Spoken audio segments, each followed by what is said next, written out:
どうしたって許せない夢も止まれない今も誰かのために強くなれるならありがとう悲しみよ。 Hai, selamat datang di channel gua. Di video gue kali ini gue bakalan bahas mengenai cerita dari novel seri Kensoki. Video ini adalah kelanjutan dari video sebelumnya. Jadi, buat kalian yang belum nonton video sebelumnya bisa nonton dulu. Dan juga, video ini akan berisikan spoiler berat bagi kalian yang belum baca novel ataupun nonton animenya.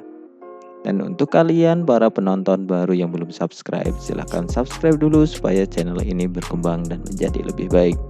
Oke, tidak usah basa-basi lagi, kita mulai videonya.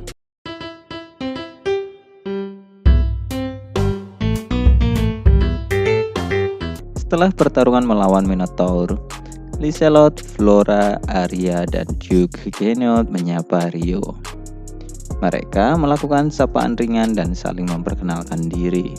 Namun, Flora yang terus memandangi wajah Rio kemudian mengatakan apakah mereka pernah bertemu sebelumnya.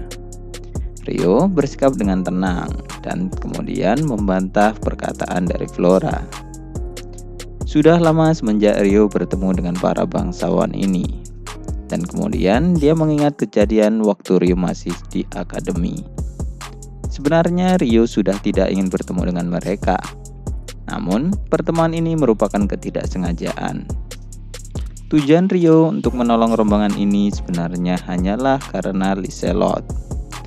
Rio ingin menjalin hubungan yang baik dengan Liselot karena tidak hanya dia merupakan gubernur dan pemimpin Richa Guild, tapi dia juga anak dari Adipati Kretia, penguasa dari kerajaan Galar.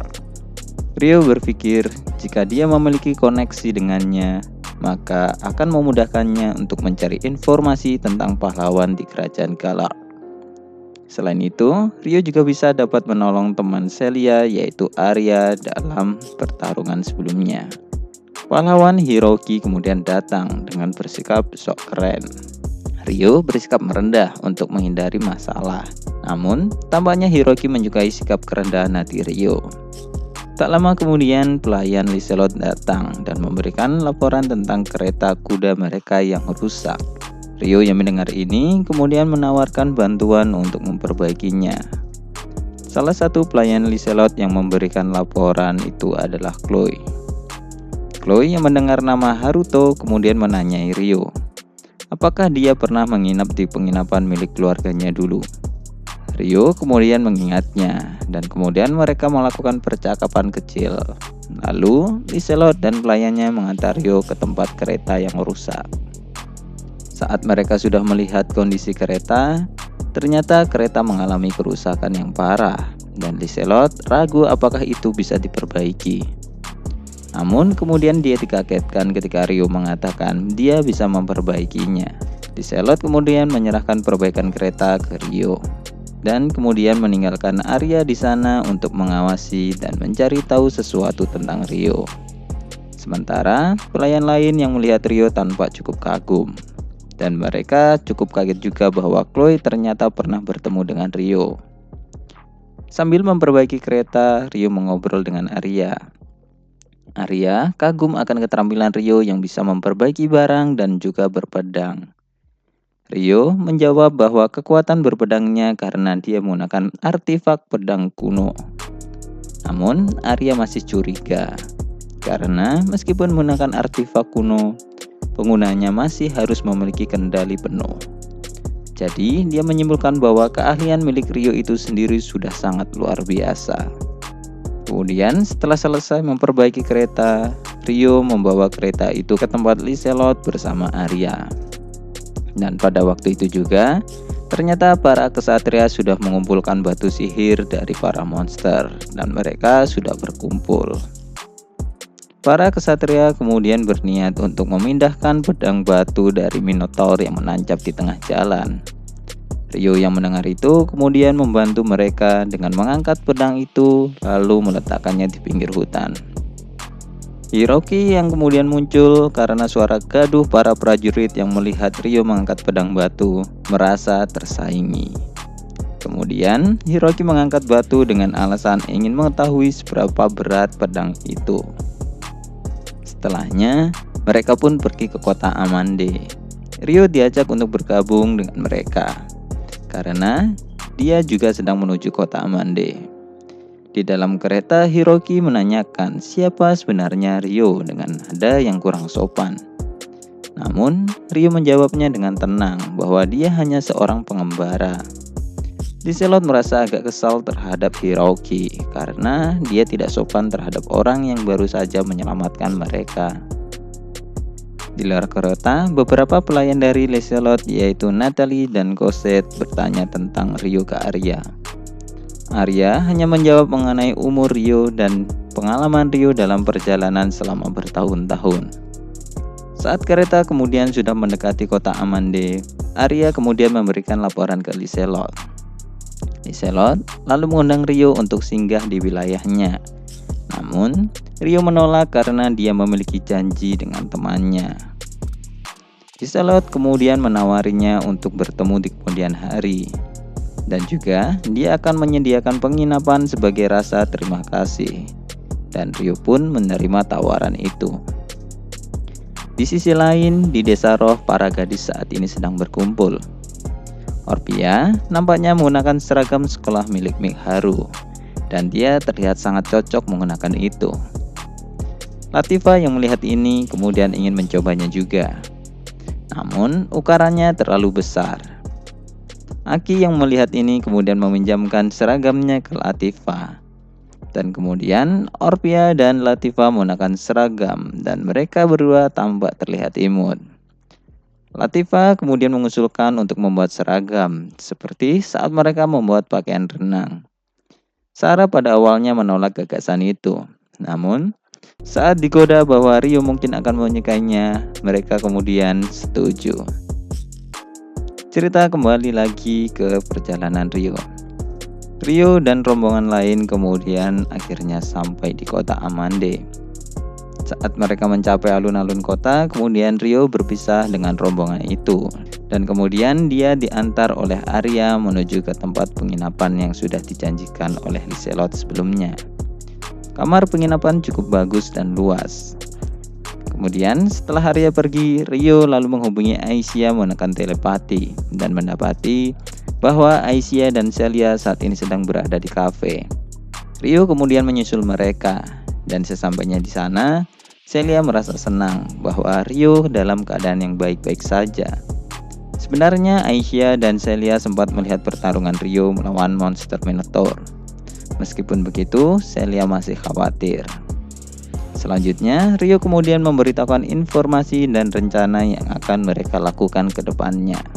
Pertama, mereka akan tinggal di kota untuk sementara. Mereka akan menginap di penginapan yang disediakan oleh Liselot. Dan selanjutnya, Celia harus berhati-hati. Karena bukan hanya Arya yang mengenalnya, namun di kota Amande saat ini ada rombongan bangsawan dari kerajaan Beltram. Mereka adalah faksi Duke Huguenot dan juga ada Putri Flora.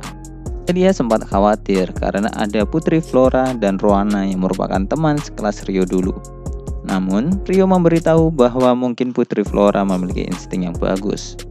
Tapi, dikarenakan mereka sudah lama tidak bertemu dengan Ryo, mereka tidak akan menyadarinya. Terlebih, saat ini Ryo menggunakan artefak untuk mengubah warna rambutnya. Celia kemudian menanyakan tujuan Ryo. Dan Ryo menjawab bahwa dia ingin membuat koneksi dengan Liselot. Jadi, jika suatu saat dia ingin bertemu dengan pahlawan dari kerajaan Galar, itu akan menjadi lebih mudah. Lalu mereka pun lanjut mengobrol di kafe. Dari obrolan itu, Celia memberitahu Ryo bahwa sebenarnya Ryo pernah bertemu dengan Arya. Dia adalah pelayan yang membantu perawatannya sebelum bertemu dengan raja di Beltram saat Ryo pertama kali masuk ke kerajaan. Namun, beberapa waktu setelah itu dia menjadi petualang dan kemudian berakhir dengan melayani Liselot. Sementara itu, di sisi lain Liselot sedang mengobrol dengan Duke Huguenot. Mereka membicarakan tentang kejadian penyerangan sebelumnya yang membuat mereka tertarik pada latar belakang Ryo. Mereka menduga Ryo berasal dari keluarga bangsawan yang menyuaikan identitas dan mungkin saja dia juga berasal dari keluarga bangsawan yang sudah hancur. Ada kemungkinan juga bahwa Ryo adalah mata-mata. Namun, Jung Huguenot masih tertarik dengan Ryo dan meminta Liselot untuk melibatkannya dalam pertemuan bersama Ryo. Lalu obrolan mereka berlanjut dengan Jung Huguenot menanyakan kronologi penculikan dari Celia. Sementara itu, di Kekaisaran Proksia ada seorang yang berbicara ke Raja Proksia. Kekaisaran Proksia adalah negara adidaya militer yang terletak di wilayah utara Start. Negara ini memiliki wilayah yang luas dan perbatasan dengan bagian selatan Kerajaan Beltrum. Negara ini juga termasuk negara muda karena baru didirikan 40 tahun yang lalu. Kaisar pendiri negara Proksia adalah Nidol, seorang yatim piatu yang lahir di kerajaan kecil dan miskin. Nidol memulai perjalanannya dari menjadi tentara bayaran dan kemudian merebut kekuasaan dari kerajaan kecil, yang mana kemudian dia kembangkan menjadi Kekaisaran Proksia saat ini. Nidol terus menginvasi negara di sekitarnya sehingga wilayahnya pun melebar. Tentaranya memanfaatkan ras tengah naga dalam pertempuran, seperti kadal bersayap atau kadal pelari. Meski mempunyai prajurit yang sangat kuat, Nidol masihlah orang yang terkuat di dalam kekaisarannya. Meskipun saat ini dia sudah berusia 60 tahun.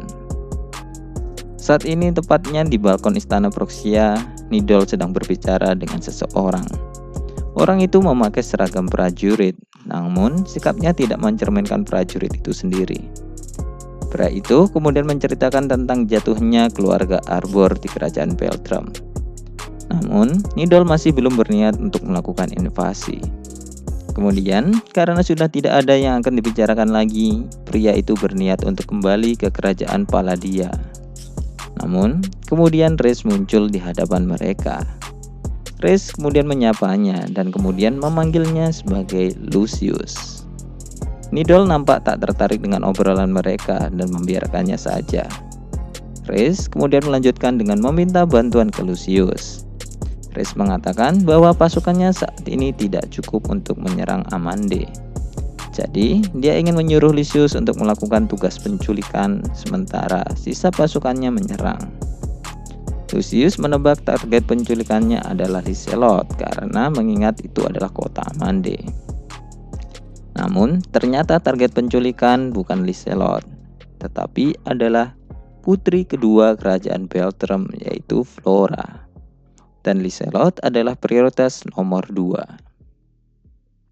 Kembali lagi di kota Amande kerajaan Galard. Ryo saat ini sedang makan bersama Celia dan Aisyah di kafetaria penginapan Rizaguel. Namun, tiba-tiba di luar ruangan mereka ada kegaduhan. Sepertinya ada orang yang menginginkan ruangan yang saat ini sedang dipakai oleh mereka. Karyawan penginapan menjelaskan bahwa ada orang yang menggunakannya dan menolak permintaan orang itu untuk masuk. Orang itu masih ngotot dan malah menyombongkan kekayaan dan kedudukannya. Nama orang itu adalah Stewart Huguenot. Ryo yang kemudian agak kesal juga karena kegaduhan di luar akhirnya mencoba memutuskan untuk membuka pintu. Stewart Huguenot adalah putra tertua dari Duke Huguenot. Dengan reputasi ayahnya yang merupakan orang penting di kerajaan, Stewart dibesarkan dengan cara yang sangat manja. Setiap keinginannya selalu dipenuhi. Namun, kemudian ada 2 kejadian yang menjadi titik balik dalam hidupnya. Yang pertama adalah saat dia melakukan pelatihan di akademi. Kejadian saat Putri Flora hampir terbunuh.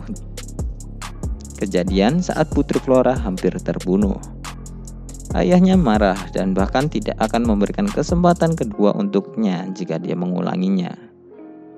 Kemudian kejadian kedua adalah ketika posisi ayahnya jatuh. Awalnya Stewart tidak memikirkan tentang kemungkinan terjatuhnya status keluarganya. Namun, sikapnya tentang memandang status orang masih belum berubah. Stewart kemudian mengerti keadaannya yang sekarang. Sebenarnya, dia hanya menjadi seperti boneka politik untuk ayahnya. Lalu steward yang menyadari itu meminta izin untuk menjadi kesatria ke ayahnya, yang mana kemudian disetujui dan dia ditempatkan di pasukan elit untuk menjaga Putri Flora. Selama dia menjadi kesatria, tidak ada misi berbahaya, jadi kehidupannya cukup nyaman. Di pasukan itu, Steward bertemu lagi dengan teman baiknya yaitu Alphonse Rodin, yang mana mereka sama-sama suka menggunakan status keluarganya. Mereka kemudian selalu bersama dan seiring berjalannya waktu, mereka kemudian juga merawat Hiroki. Mereka tidak menyukai pahlawan Hiroki karena sikap yang merendahkannya. Dan kejadian baru-baru ini, mereka juga tidak menyukai Haruto yang tiba-tiba muncul dan menarik perhatian semua orang.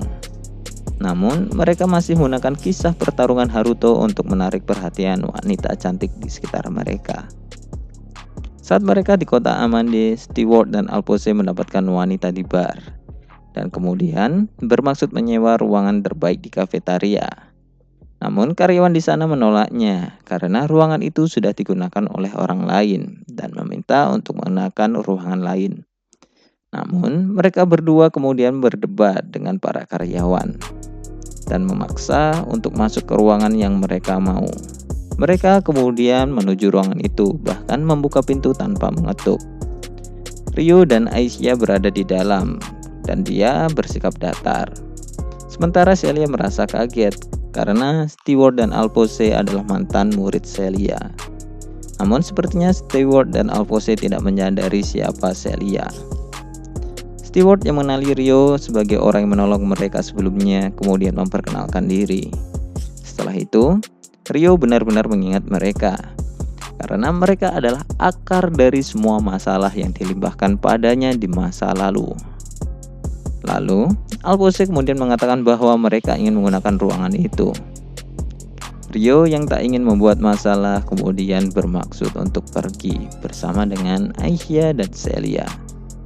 Namun kemudian dicegah oleh Alphonse yang menggunakan statusnya untuk memaksa Ryo dan yang lainnya untuk makan bersama mereka. Sebenarnya paksaan itu lebih tertuju pada Celia dan Aisyah karena kecantikan mereka. Ryo menolak paksaan itu dengan memberikan alasan sesuai peraturan kerajaan. Alphonse kemudian merasa marah dan lalu mencoba meninju Ryo. Namun serangan itu dengan mudah Ryo elak dan kemudian membanting Alphonse ke tanah. Steward kemudian membantu Alphonse dan ikut menyerang. Namun mereka berdua dengan mudah dibanting lagi oleh Ryo. Ryo lalu meminta karyawan untuk memanggil orang yang bisa mengurus mereka. Malam harinya, di kantor perusahaan Liselot, Arya melaporkan tentang masalah yang terjadi di kafetaria. Laporan itu berdasarkan kesaksian para karyawan, jadi bisa dianggap bahwa itu adalah kebenaran. Juk Huguenot kemudian meminta maaf atas kebodohan Steward dan Alphonse. Namun gara-gara kejadian ini, Liselot tidak ingin Duke Huguenot untuk bergabung dengan pertemuannya dengan Ryo besok. Karena Liselot tidak ingin memperburuk situasi. Namun sebagai gantinya, Liselot akan menyampaikan salam permintaan maafnya ke Ryo dan akan meminta jadwal Ryo untuk bertemu dengan Duke Huguenot secara pribadi. Setelah pertemuan dengan Liselot, Huguenot kemudian memarahi Steward dan Alphonse karena perbuatan bodoh yang sudah mereka lakukan hanya akan membuatnya semakin susah untuk menarik Ryo ke kubu mereka. Huguenot kemudian menghapus status Steward sebagai pewaris keluarga. Alphonse mendengar itu kemudian marah dan tidak terima karena masalah kecil dengan rakyat biasa malah bisa menghilangkan status Steward. Alphonse masih angkuh, namun Huguenot tidak memberikan ampun dan membuat mereka terdiam. Melihat Alphonse yang masih terlihat angkuh, Huguenot kemudian memberikan kesempatan untuknya untuk membuktikan bahwa dia adalah orang yang cekatan. Untuk membuktikannya, Alphonse kemudian harus ikut dengan tim investigasi di hutan yang melakukan investigasi di sekitar kota Amande untuk menemukan kejanggalan tentang banyaknya monster yang muncul di masa lalu. Alphonse setuju. Lalu, kemudian Duke Huguenot menyuruh mereka untuk meminta maaf dengan berlutut. Karena berpikir sudah tidak ada pilihan lagi, Stewart dan Alphonse kemudian berlutut dan meminta maaf. Alphonse sangat marah di dalam hatinya karena dia berpikir itu adalah penghinaan terbesar di dalam hidupnya. Keesokan harinya, Liselot menemui Rio di penginapannya.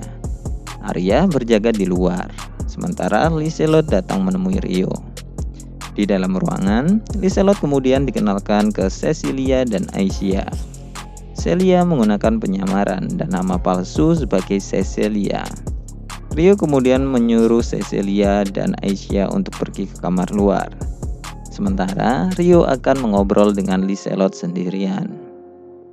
Setelah mereka berdua, kemudian Liselot meminta maaf atas masalah yang diterima oleh Rio kemarin dan mengatakan dia berada di sisi Rio untuk membantunya.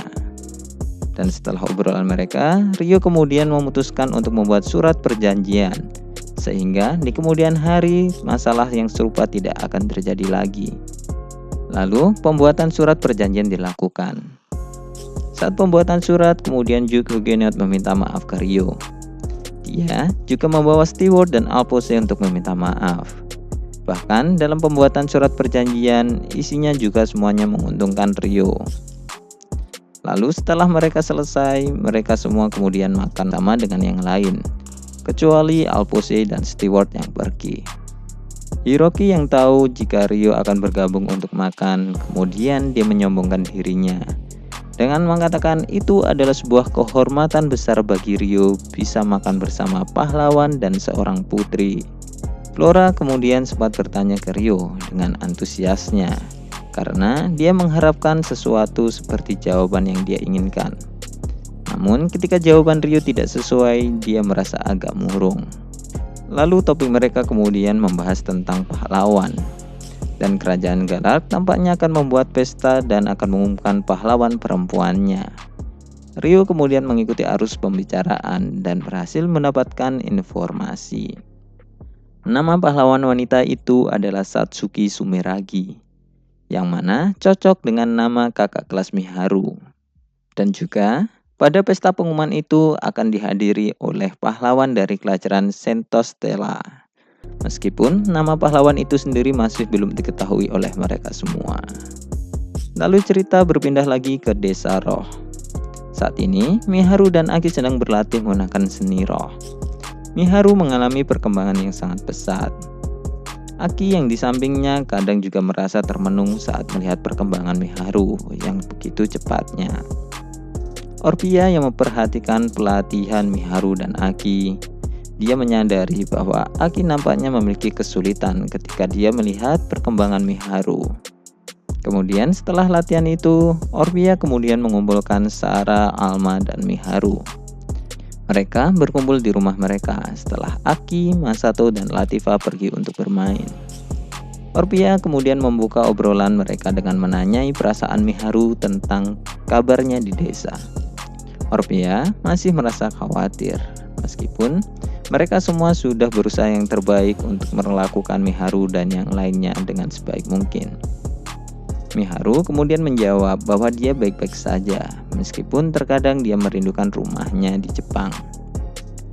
Namun Miharu masih bersyukur dengan situasi yang mereka hadapi saat ini. Lalu topik kemudian berganti dengan perkembangan Miharu. Miharu nampaknya sangat bekerja keras dan bahkan melakukan latihan secara sembunyi-sembunyi. Namun perkembangan Miharu masih mengherankan mereka karena kecepatannya yang tidak umum.